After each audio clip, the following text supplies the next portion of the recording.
Terima kasih Tuan Haji, terima kasih Tuan Haji, terima kasih Tuan Haji, haji, mabrur.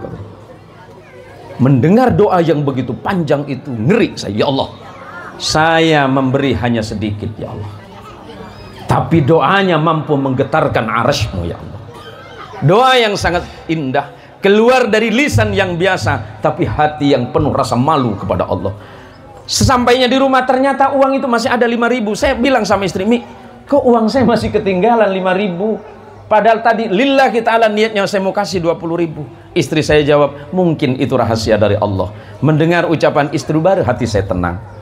Pak Kiai berangkat haji tahun ini, Allahu Akbar. Istri saya bergetar di samping saya dan saya menangis kepada Allah. Ya Allah, kebaikan mana yang Kau balas? Padahal saya bukan orang baik, ya Allah. Sujud saya yang mana yang Engkau terima, ya Allah? Dan doa istri saya yang bagian mana yang Engkau kabulkan? Seingat saya 3 hari yang lalu, ya Allah, saya hanya memberi 15.000 kepada orang itu. Dan malah orang itu mengucapkan haji, mabrur, mabrur, mabrur. Saya tidak menyangka ternyata kebaikan kecil itu yang menjadi sebuah doa yang sangat dahsyat di hadapan Allah. Ternyata doa itu bukan berapa banyak doa yang kita lantunkan kepada Allah, yang kita panjatkan setiap saat, setiap waktu kepada Allah. Boleh jadi ikhlasnya hati itu yang mengantarkan doa kita begitu cepat menghadap kepada Allah Subhanahu wa ta'ala. Pesan Nabi, as-sakhiyu qaribum ilallah. Orang yang dermawan pasti dekat kepada Allah. Ini membuktikan bahwa jasa besar terhadap bangsa Indonesia untuk mendidik umat dan manusianya adalah pondok pesantren. Maka tepuk tangan untuk pondok pesantren. Saya hanya sekedar mengingatkan sesuatu yang terlupa dan mengambil sesuatu yang tercecer, bahwa pesantren juga menggagas kemerdekaan Indonesia dari penjajahan Belanda dan Jepang melalui perjuangan fisik para ulama, para kiai, para pesantren dan pondok pesantren dengan semangat jihad fi sabilillah. Maka pesantren sangat memiliki sesuatu yang tidak boleh dilupakan oleh bangsa ini, sesuai dengan pesan Presiden pertama Republik Indonesia, Presiden Soekarno, jas merah, jangan sampai melupakan sejarah. Pesantren itu terambil dari kata sastri. Sastri itu dari bahasa Sanskrit. Bahasa Sanskrit itu dipakai oleh masyarakat India. Kok ada hubungannya sama India? Karena Indonesia ini gampang menyerap budaya. Sastri artinya orang-orang yang hidup di jalan Tuhannya. Kemudian santri juga bisa berakar dari bahasa Jawa yang terambil dari kata cantri. Cantri itu artinya orang yang patuh dan taat kepada gurunya. Innal ulama'a warathatul anbiya'i. Sesungguhnya para ulama itu adalah pewaris para nabi. Innal anbiya'a lam yuwarrithu dinaran wala dirhaman, innama warrathul ilmah. Sesungguhnya para nabi dan para rasul tidak mewariskan apapun, tidak pernah mewariskan dinar, tidak pernah mewariskan dirham. Yang diwariskan oleh para nabi dan para rasul hanyalah ilmu. Wa man akhadahu faqad akhada bihadzi wafirin. Barang siapa yang mengambil warisan para nabi dan para rasul, mengambil warisan ilmu, maka orang tersebut sudah mengambil bagian yang sangat pantas dan cukup. Manusia ini peradaban baru, Pak. Jangan dikira manusia ini hidup ratusan tahun, ribuan tahun yang lalu. Enggak. Nabi Adam diperkirakan hanya kurang lebih 10.000 tahun yang lalu. Cicit nomor sekian ada namanya Ibrahim, yang sering disebut dengan Abraham, Hebrau atau Avram. Apa kata Nabi Ibrahim, ayahnya Ismail dan Ishak? Alal akili ayyakuna arifan bi zamanihi mustaqbilan fi sya'nihi wa arifan bi rabbih. Orang pintar, orang cerdas, santri yang alim harus cerdas. Maka biar santrinya alim dan cerdas, masukin ke sini ke Darul Fikri. Insya Allah anaknya alim baca kitab, alim baca Quran, faham hadis, bisa baca Al-Quran, baca hadis dan kitab kuning. Di samping itu nanti santrinya akan menjadi manusia yang berpikiran maju ke depan. Hari ini para santri siap. Santri tidak hanya mengajarkan agama, Tapi santri juga bisa menjadi seorang pebisnis, santri bisa jadi politisi, santri bisa jadi dokter, santri bisa jadi polisi, santri bisa jadi pimpinan lembaga, bahkan santri pernah menjadi presiden di bangsa yang kita cintai ini. Siapa? Kiai Haji Abdurrahman Ad-Dakhil bin Kiai Haji Wahid Hasim bin Kiai Haji Hashim Asy'ari. Selepas itu ada santri lagi jadi wakil presiden, Kiai Haji Ma'ruf Amin. Artinya sebenarnya santri bisa berada di mana saja. Santri jangan pernah dilihat sarungnya, tapi lihat isinya. Saja sampai di sini. Alhamdulillahi wa kafa wassalatu wassalamu ala sayyidina al-Mustafa wa ala alihi min ahli sidqi wal wafa. Allahumma salli wa sallim ala sayyidina Muhammad. Allahumma salli ala sayyidina Muhammad. Allahumma salli ala sayyidina Muhammad wa ala alihi at-tahirin wa ashabihi wa liman tabi'a wa ta ila yaumiz ziham. Bil ikhtisar, dengan singkat saja, karena nasib ibu dengan nasib saya sebenarnya sama. Sama-sama lapar ibu. Saya tadi malam merasa sangat diteror oleh guru kita ini. Tapi sebagai abang tentu abang harus ngalah. Karena umurnya berapa Dinda? 40. Oh berarti itu panjenengan. Saya masih 26 tahun. Dan itu sisanya mungkin. Yang dirahmati Allah dan yang kami muliakan, adinda saya Kiai Nur Khalid. Kemudian Bapak Kemenak Kuburaya Ustadz Haji Muhammad Ihsan. Kemudian siapa lagi? Bapak Dekan Fakultas Ekonomi dan Syariah YIN Pontianak, yang insya Allah sebentar lagi bertransformasi menjadi UIN. Kita doakan mudah-mudahan secepatnya oleh Allah Subhanahu wa Ta'ala. Yang dirahmati Allah dan yang kami muliakan, adinda saya Kepala atau Direktur Rumah Sakit Kuburaya Bapak Dr. Asep Kang Kadia tuh dia toh dipayun ngerti bahasa saya ibu?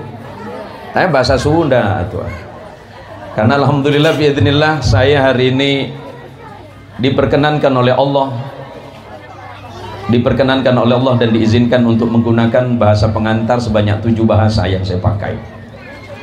Kadangkala kalau saya diundang ke beberapa negara itu saya pakai bahasa Arab dan bahasa Inggris. Saya pulang kampung pakai bahasa Madura. Kalau saya diundang ke Jawa Tengah saya pakai bahasa Jawa, Jawa Barat saya pakai bahasa Sunda. Kalau saya diundang ke Sumatera saya berbahasa Padang, dan kalau saya ke pedalaman Kalbar saya pakai Dayak Kanayan. Dan terakhir saya lagi belajar bahasa Sambas sama bahasa Cina. Jadi hari ini insya Allah saya nyampaikan kepada ibu semuanya, insya Allah saya pakai bahasa gaib. Adinda saya dari Garut yang hari ini beliau diutus dan insya Allah sebagai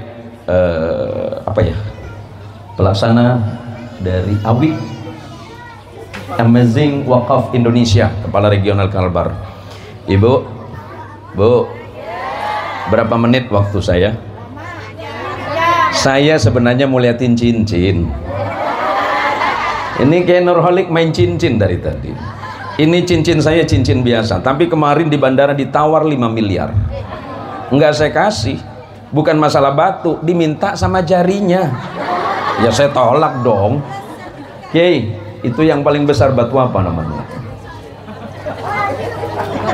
Pantasan ini ini nggak mau kalah sama Bang Hotman begini terus tadi ceramah. Bu, saya singkat saja. Saya hanya ingin mengingatkan, hari ini kita berkumpul dengan para hafidh dan hafidhah, para hufadzul Quran, termasuk Kiai Mujahidin. Terima kasih untuk hadirnya panjenenganipun. Hingga kula muliakan para ibu-ibu, para romo, standen. Jadi begini, kenapa kita berdiri hari ini?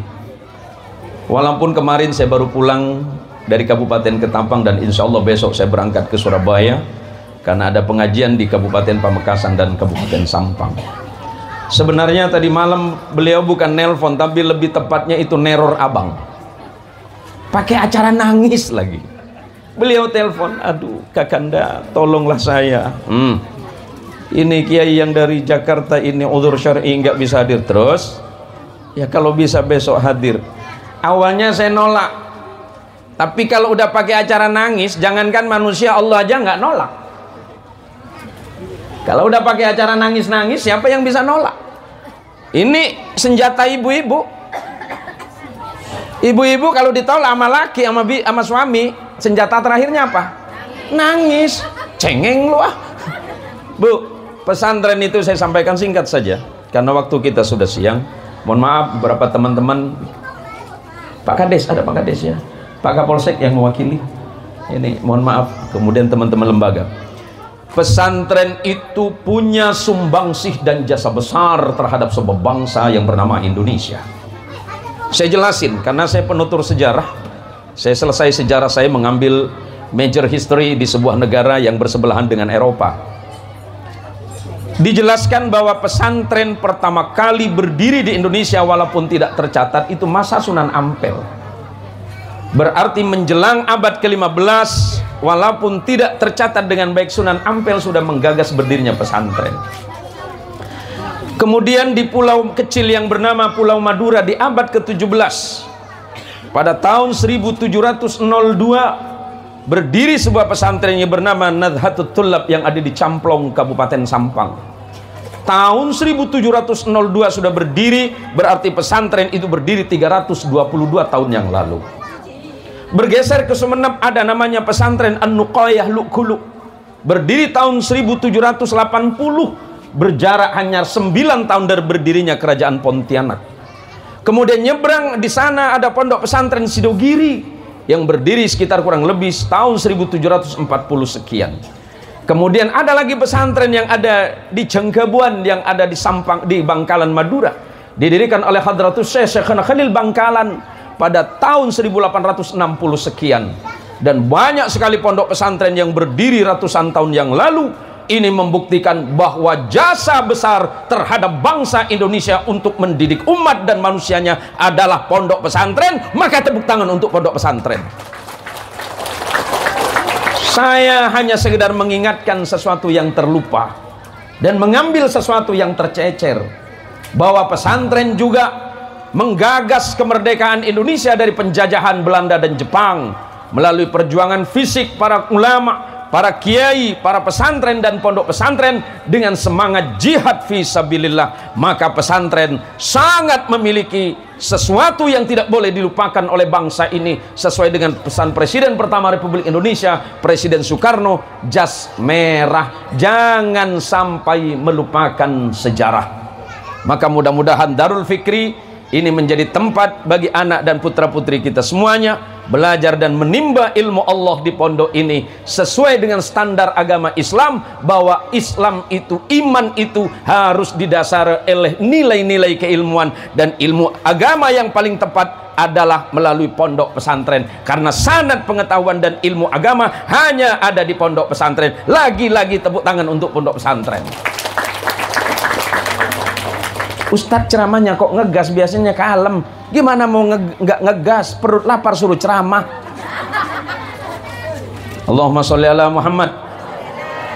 Ada orang sering bertanya, pesantren itu bahasa Arab? Bukan. Pesantren itu terambil dari kata sastri. Sastri itu dari bahasa Sanskrit. Bahasa Sanskrit itu dipakai oleh masyarakat India. Kok ada hubungannya sama India? Karena Indonesia ini gampang menyerap budaya. Sastri artinya orang-orang yang hidup di jalan Tuhannya. Kemudian santri juga bisa berakar dari bahasa Jawa yang terambil dari kata cantri. Cantri itu artinya orang yang patuh dan taat kepada gurunya. Maka hari ini mudah-mudahan kita semuanya digolongkan sebagai santri yang taat kepada Allah, patuh kepada orang tua, dan taat kepada guru-guru kita semuanya. Amin ya rabbal alamin. Saya singkatkan begini, silakan para santri-santri nanti dibuka dalam beberapa kitab sahih, mulai dari Sunan Nasai, Sunan Turmudi, kemudian Musnadnya Imam Ibnu Hanbal, kemudian Imam Tabrani, dan kemudian beberapa imam hadis menyebutkan hadis ini, dan ini sangat masyhur. Apa kata Rasulullah sallallahu alaihi wasallam? Innal ulama'a warathatul anbiya'i, sesungguhnya para ulama itu adalah pewaris para nabi. Innal anbiya'a lam yuwarrithu dinaran wala dirhaman, innama warrathul ilmah.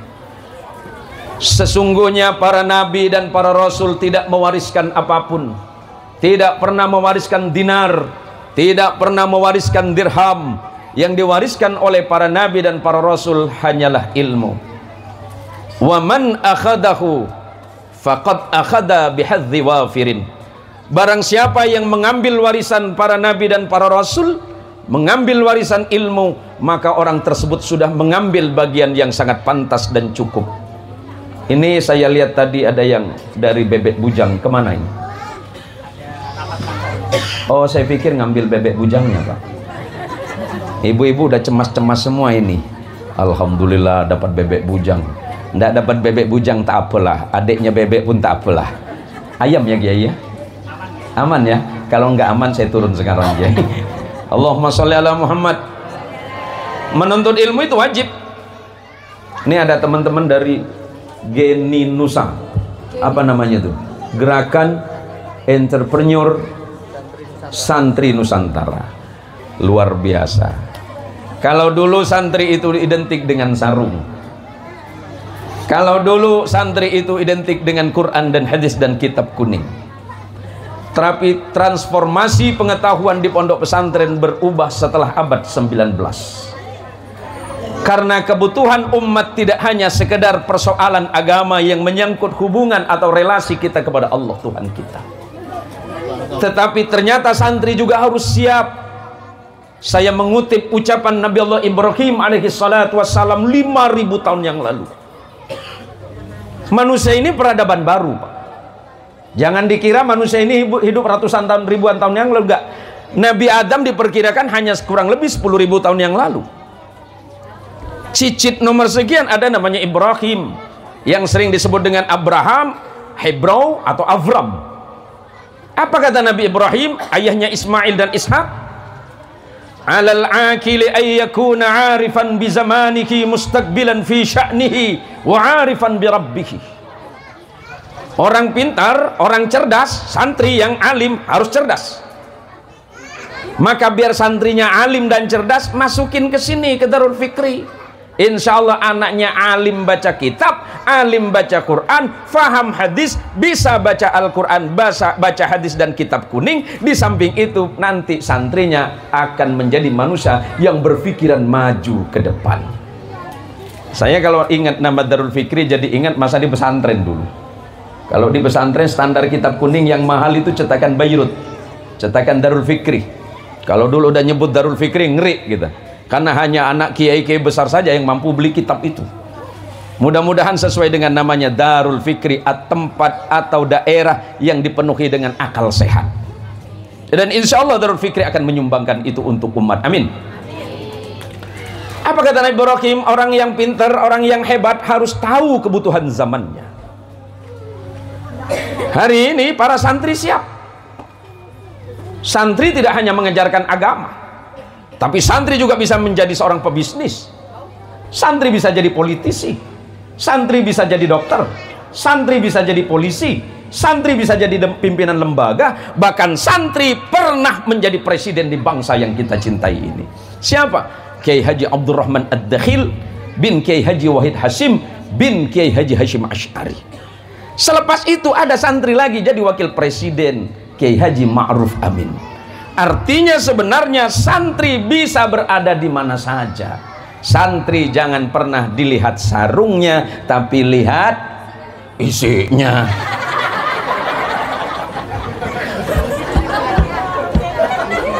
Ngarang lu ah. Lihat mereknya. Ini gara-gara orang ibu-ibu lapar ini. Yang dilihat itu adalah isi kepalanya santri yang pakai sarung. Saya kemana-mana mohon izin para kiai, para ustadz, para pimpinan, Pak Kades, saya kemana-mana pakai sarung. Ceramah di negara orang pakai sarung. Bukan nggak mau pakai celana, ribet. Pakai sarung, kalau panas tinggal ngarang lu ah. Enggak kemana-mana pikirannya. Enak, AC-nya mantap. Yang kedua kata Nabi Ibrahim, mustaqbilan fi sya'ni. Para murid, para santri harus mempersiapkan diri menghadapi masa depan.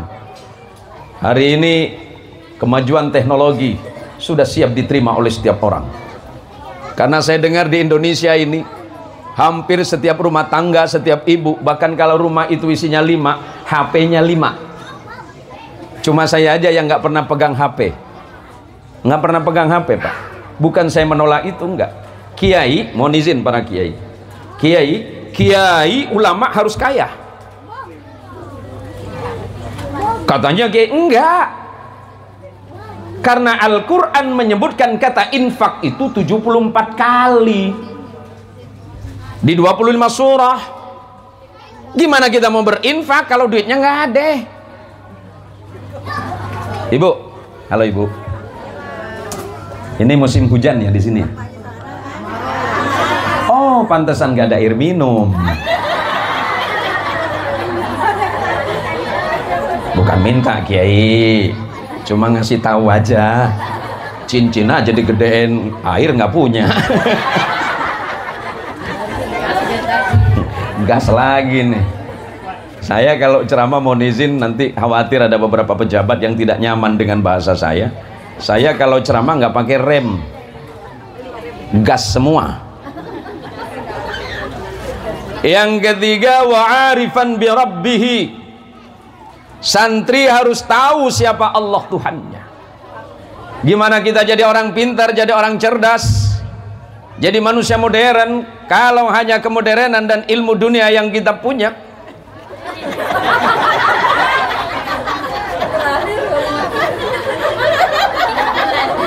Panitia Bang.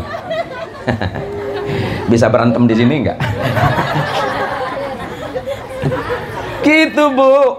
Santri itu hatinya baik. Kenapa? Dididik oleh orang-orang salih. Coba lihat Ki Nurholik. Rumahnya biasa, tapi tabungannya luar biasa. Bukan tabungan di sini, di akhirat.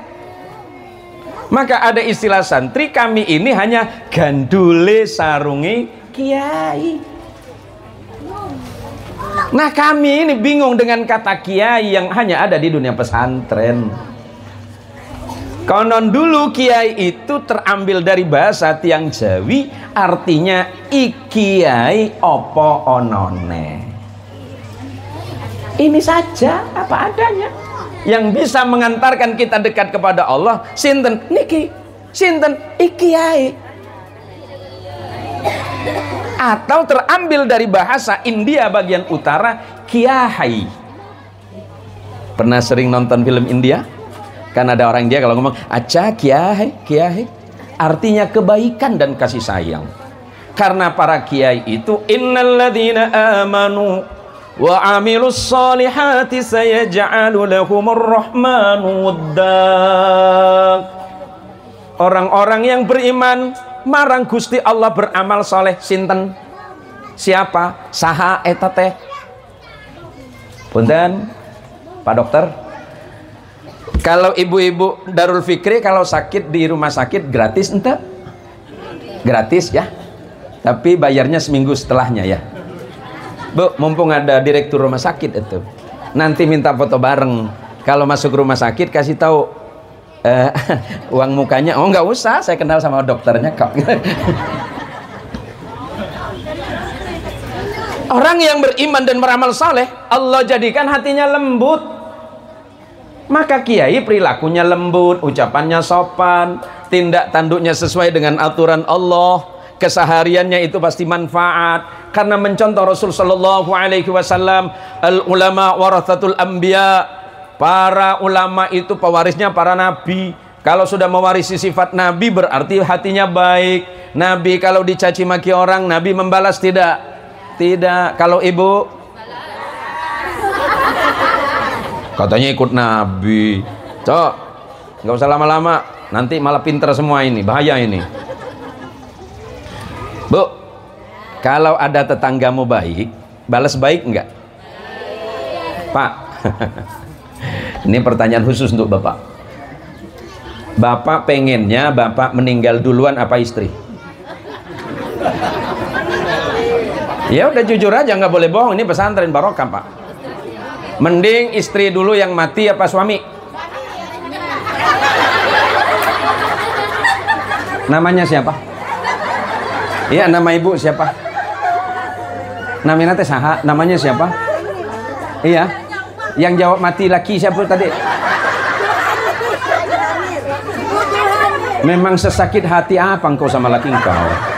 Sampai didoakan laki mati duluan. Nggak baik itu. Bapaknya bilang, Pak, mending istri mati duluan Pak ya. Ya udah, Pak Kapolsek.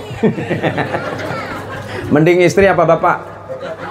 Bapak duluan. Alasannya? Banyak yang ngurus. Pak Tentre, Pak Babinsa, mending istri apa bapak duluan? Siapa? Suami takut istri. Polisi gagas, siap. Tentara siap. Sama bini takut.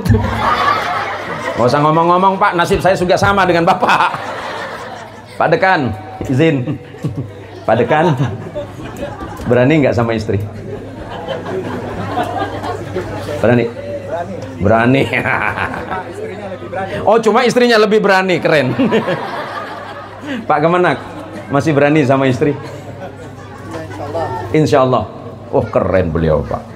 Saya ini di mana-mana. Oh, siapa yang ceramah? Ustadz Zain Muhsin. Oh, Singa Podium, Kalimantan Barat. Itu di podium. Pulang ke rumah cucok meong. Sampai ke rumah nggak ada yang berani sama bini. Jadi kalau di panggung saya assalamualaikum warahmatullahi wabarakatuh di podium. Nyampe rumah buka pagar, assalamualaikum. Karena saya dengar itu Nurhalik juga gitu.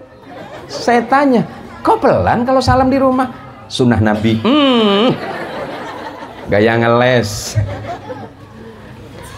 Bu, kalau tetanggamu jahat balas apa? Kalau tetanggamu menghina balas apa?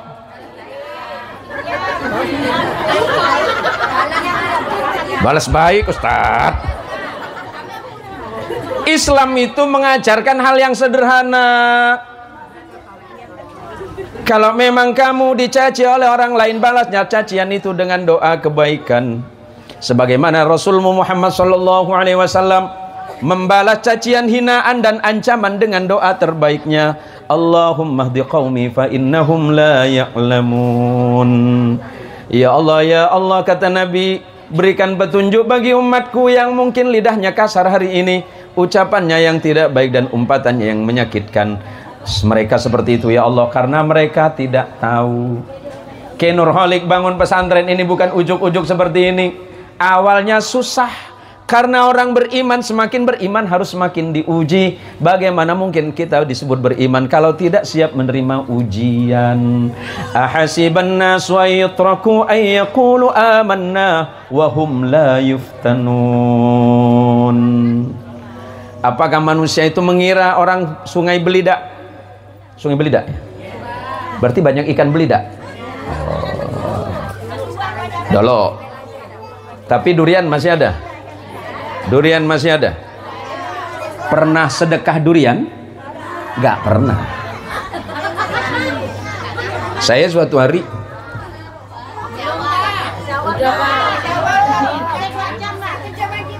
berapa Bu? Berapa jam? Ibu pikir saya tidak punya istri apa? Pak Kades. Tadi cerita-cerita cincin. Udah. Biar istrimu nggak ngamuk-ngamuk. Istri berapa Pak Kades? Baru satu. Lalu niatmu berapa? Jadi Nabiullah Isa alaihi salatu wassalam, nanti silakan buka dalam tafsir Ar-Razi yang ditulis oleh Imam Fakhruddin Ar-Razi, yang sezaman dengan seorang wali Allah besar yang disebut dengan Syuhrawardi Al-Maktul, karena beliau dihukum pancung di usia yang sangat muda. Jadi temannya Imam Syuhrawardi, Imam Syuhrawardi ini punya teman namanya Imam Fakhruddin Ar-Razi yang dikenal dengan Imam Ar-Razi, menulis satu kitab tafsir Ar-Razi Beliau mengutip ucapan Nabi Allah Isa alaihi salatu wassalam bin Maryam, "Laisal ihsan an tuhsina liman ahsana ilaika wa kadzalika mukafa'ah. Innamal ihsan an tuhsina liman asaa ilaika," kata Nabi Isa. Orang yang baik itu bukan orang yang membalas kebaikan kepada orang baik. Ada orang baik dibalas baik, itu biasa. Wa kadzalika mukafa'ah, kata Isa. Kebaikan yang seperti itu normal. Ibu baik kepada Ki Abdul Khalik, kepada Ki Nur Khalik, karena Ki Nur Khalik baik. Tapi pernahkah ibu baik kepada tetangga ibu yang jahat? Pernah? Ada tetangga yang jahat? Ada tetangga yang jahat? Ada. Mana itu orangnya? Oh, yang kerudung pink ya? Kata Nabi Isa, yang baik itu, orang baik itu ketika membalas keburukan dan kejahatan dengan kebaikan. Ada orang yang dijahatin, tapi dia tidak pernah merasa dijahatin oleh orang. Dia dizalimi, dia balas zalim. Enggak. Karena seandainya kita membalas kezaliman orang, kita yang pasti lebih zalim. Sederhananya dari mana? Kita pakai logika sehat. Apalagi hukum Allah. Pernah digigit semut? Pernah digigit semut? Apa balasan ibu sama semut? Disentil, Ustaz. Mati? Enggak, pingsan 5 hari 5 malam. Kita ini sama semut saja, yang gigit rasanya enggak kerasa apa-apa, marahnya naudzubillah. Bagaimana kalau kita disakiti orang? Dan ketika kita sanggup membalas dan kita tidak membalas, itu hebat. Ki Nur Khalik yang difitnah, dimihna, dizalimi, entah ucapan atau perbuatan, apakah Ki Nur Khalik membalas? Enggak, karena hatinya baik. Innama yakhshallah min ibadihil ulama. Sesungguhnya orang yang paling betul-betul merasa takut kepada Allah Rabbnya adalah dari kalangan para ulama. Siapa? Alladzi man amila bima alimah. Siapa alim itu? Orang alim itu. Siapa ulama itu? Yang mengamalkan sesuai dengan ilmu yang dia tahu. Para kiai tahu membalas kejahatan itu adalah kejahatan. Maka balasan yang dilakukan oleh para kiai adalah dengan kebaikan. Saya lahir dan besar di pondok pesantren. Kemudian dilanjutkan beberapa pesantren, dan pertama di luar Kalimantan Barat, saya ngajinya di Jawa Barat, Pak. Abdi teh ngaosna mimitina di ieu Kang Asep, Pak Dokter ngaosna di Bogor, terus ngalidei ka Sukabumi. Jadi kemudian biidznillah setelah pulang dari tempatnya orang, dari negara orang, saya ketemu sama perempuan Cianjur. Menikahlah saya dengan perempuan Cianjur 25 tahun yang lalu. Kenapa saya menikahi perempuan Jawa Barat? Karena kalau ngomong pelan, saya pikir nggak bisa marah. Rupanya lebih gawat dari orang Pontianak. Ngomong pelan, tapi rasanya 7 hari 7 malam tak habis-habis. Yalah, anak kita ni puak Melayu, cakap Melayu sikit tak apalah ya. Allahumma salli ala Muhammad. Allahumma salli ala Muhammad. Para santri harus merasa bangga menjadi santri. Para santri harus bangga menjadi bagian dari Darul Fikri. Dan mudah-mudahan pondok pesantren ini menjadi tempat barokah, mendatangkan kebaikan bagi para murid, para orang tua murid, bahkan bagi para umat yang ada di sini, khususnya dan umumnya Provinsi Kalimantan Barat, bahkan Indonesia, dan santri juga layak untuk merubah peradaban dunia bisa lebih baik, terawal dari satu tempat kecil, dari tanah yang berada di Sungai Belidak, Kecamatan Sungai Kakap, Kabupaten Kuburaya, Provinsi Kalimantan Barat, dan itu adalah pondok pesantren Darul Fikri. Tepuk tangan untuk Darul Fikri. 2 kali saya datang ke tempat ini. Mudah-mudahan ini bukan hanya sebuah kenangan, tetapi ini menjadi sebuah ibrah, menjadi pelajaran penting bagi saya, bahwa mendidik umat itu bukanlah persoalan mudah. Mendidik umat bukan persoalan gampang. Kalau Adinda Ki Nur Khalik mau enak, nggak perlu bangun pesantren, nggak perlu bangun pesantren, cukup bangun usaha. Jadi kiai itu enak apa enggak? Susah. Apalagi beliau mimpin pesantren. Saya aja hanya seorang dai dan dititipi salah satu pesantren peninggalan datuk kami, saya tidak melanjutkan, dilanjutkan oleh ponakan. Saya hanya melanjutkan melalui mimbar dakwah, dan itu sulitnya luar biasa. Saya kalau ceramah Kang Asep, siapa tahu Kang Asep besok mau minjemin sepeda motor. Kalau mobil kan nggak mungkin ya, paling nanti dipinjemin mobil ambulan malah.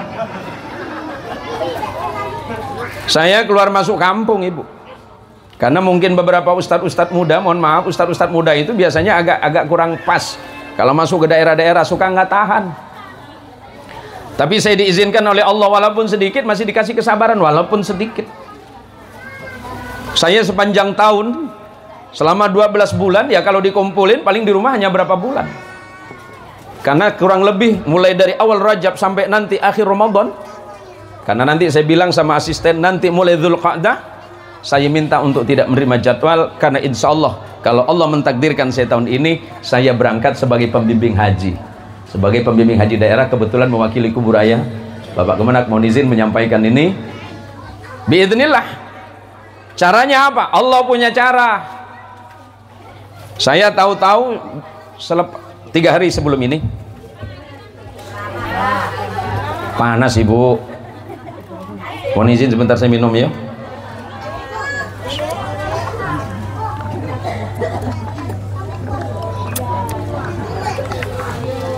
Allahumma sholli ala Muhammad. Salah satu kebiasaan istri saya itu adalah berbagi. Kebiasaan kecil kami, walaupun kami bukan orang kaya, tapi Kinurholik kami menganggap diri kami orang kaya. Pak Direktur Awi, kami menganggap diri kami orang kaya. Ya kalau dibandingin sama Dokter Asep ya nggak sama lah, masih kayaan saya. Dokter Asep anak berapa? 3, istri tuh kayaan saya.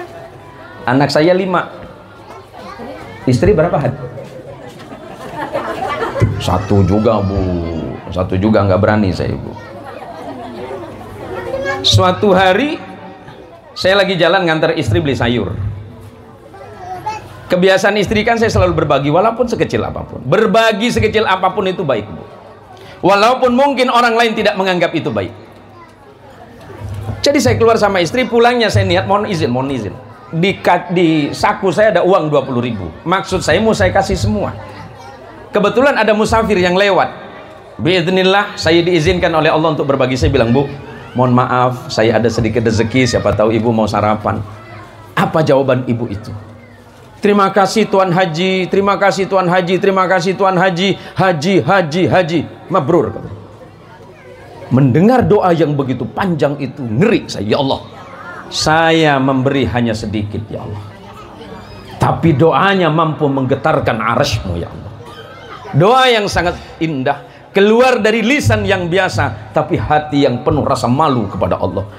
Sesampainya di rumah ternyata uang itu masih ada 5.000. Saya bilang sama istri, Mi, kok uang saya masih ketinggalan 5.000? Padahal tadi lillahi ta'ala niatnya saya mau kasih 20.000. Istri saya jawab, mungkin itu rahasia dari Allah. Mendengar ucapan istri baru hati saya tenang. Selang berapa hari, 3 hari setelah itu saya ditelepon oleh teman-teman. Assalamualaikum Pak Kiai. Waalaikumsalam. Pak Kiai lagi di mana? Di Pontianak. Nggak dakwah, baru pulang tadi malam. Kiai, mudah-mudahan doa dan ikhtiar Pak Kiai dan ikhtiar kita diterima oleh Allah. Amin. Ceritanya apa ini? Pak Kiai berangkat haji tahun ini. Allahu Akbar. Istri saya bergetar di samping saya dan saya menangis kepada Allah. Ya Allah, kebaikan mana yang Kau balas? Padahal saya bukan orang baik, ya Allah. Sujud saya yang mana yang Engkau terima, ya Allah? Dan doa istri saya yang bagian mana yang Engkau kabulkan?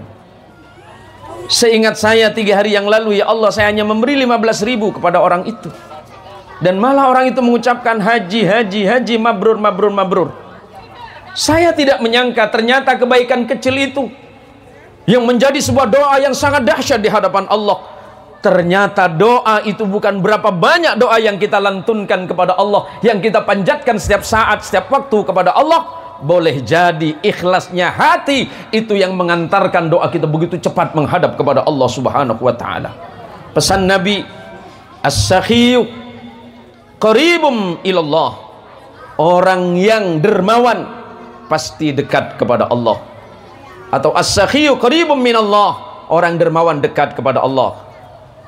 Wa qaribum minal jannah, sangat dekat kepada surga. Wa ba'idum minan nar, dan orang-orang yang dermawan pasti jauh dari neraka. Wal bakhilu, dan ada pun orang yang pelit, kikir, medit, kedekut.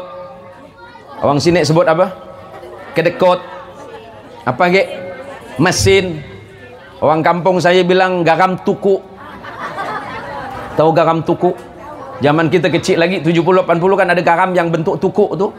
Jadi kata nenek saya, kau ni garam tukuk betul. Garam tukuk rupanya garam yang susah cair. Sama dengan mak-mak depan saya ni. Ini garam tukuk orang kampung saya. Wal bakhilu, orang yang bakhil, pelit, garam tukuk.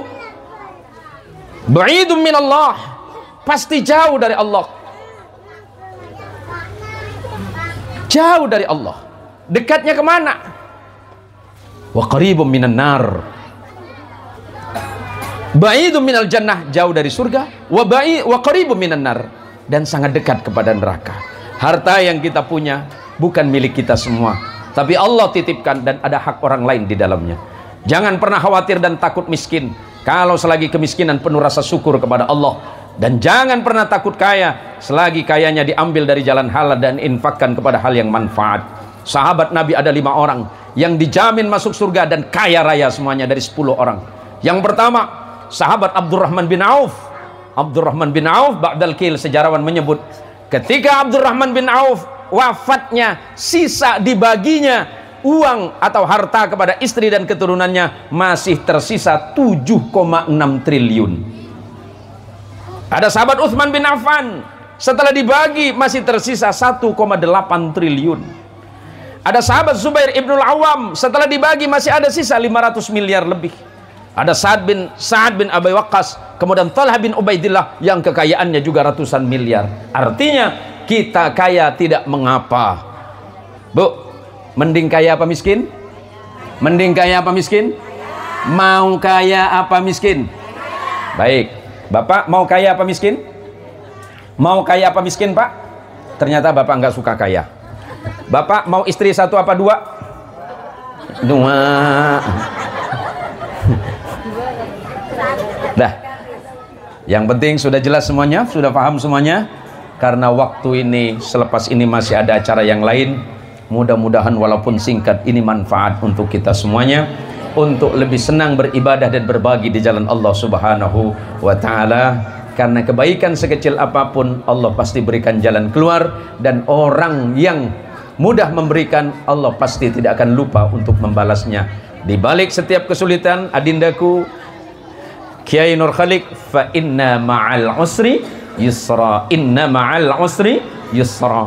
Di balik kesulitan apapun memimpin pesantren, insya Allah pesantren ini ke depan akan semakin lebih besar dan semakin berkembang dengan ridha Allah Subhanahu wa ta'ala dan syafaatul uzma dari Nabi kita Muhammad sallallahu alaihi wasallam, serta doa para guru-guru dan para jamaah sekalian. Jika benar pasti datangnya dari Allah, dan jika salah saya yakin kesalahan itu karena saya yang bodoh dan awam dalam hal ilmu Allah. Mudah-mudahan Allah memanjangkan usia kita, mempertemukan kita di majelis yang berbeda, dan mudah-mudahan pada lain waktu Allah mempertemukan kita dalam suasana yang lebih baik.